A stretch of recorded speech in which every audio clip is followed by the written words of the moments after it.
Hi friends, అందరికీ hair fall అవుతుంది అనుకున్న వాళ్ళు హెయిర్ గ్రోత్ పెరగడానికి ఈ హెయిర్ ఆయిల్ వాడండి. ఎటువంటి సైడ్ ఎఫెక్ట్ ఉండదు. మెంతులు, కొబ్బరి నూనె, మందారం ఆకులు, పువ్వులు.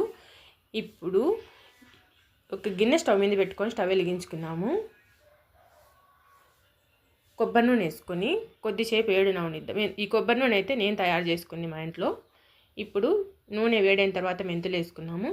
ఇప్పుడు కడిగి పెట్టుకున్న ఆరబెట్టుకున్న కరివేపాకు వేద్దాము. కరివేపాకు హెల్త్కి ఎంతో మంచిది, కంటికి హెయిర్కి చాలా మంచిది. ఇప్పుడు పువ్వులు, ఆకులు వేసుకొని 10 మినిట్స్ లో ఫ్లేమ్లోనే పెట్టుకొని ఉడకనిచ్చుకుంటాము. ఇది ఉడకాలకి నూనెలో కలిసిపోతుంది అనమాట. మెంతులు, ఆకు, పువ్వులు అన్నీ కలిసిపోయాలకి నూనె కలర్ మారుతుంది, గ్రీన్ కలర్ వస్తుంది, సువాసన వస్తుంది మెంతులు అన్నీ ఉడికాలకి. ఇప్పుడైతే ఉడికిపోయింది నూనె అయితే. ఇప్పుడు ఇదంతా ఉడికి గ్రీన్ కలర్ వచ్చేసింది కదా. ఇప్పుడైతే నూనె రెడీ అయిపోయింది. ఈ ఆకులంతా ఒట్టొట్టిగా అయిపోయినాయి. ఇప్పుడు నూనె అయిపోయినట్ల, ఉడికినట్ల. అంటే ఇది ఒక గిన్నెలోకి తీసుకొని సపరేట్ చేసుకున్నాం. నూనె అంతా ఉడబోసుకున్నాం.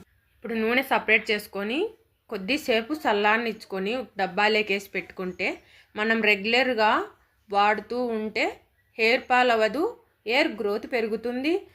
అసలు ఎటువంటి సైడ్ ఎఫెక్ట్ ఉండదు. ఎవరైనా వాడచ్చు, చిన్న పెద్ద అనేది ఎవరైనా వాడచ్చు. చాలా మంచిది కదా. మెంతులు అసలు ఏవి సైడ్ ఎఫెక్ట్ ఉండేటివి కాదు కదా, అన్నీ మంచివే ఇవి.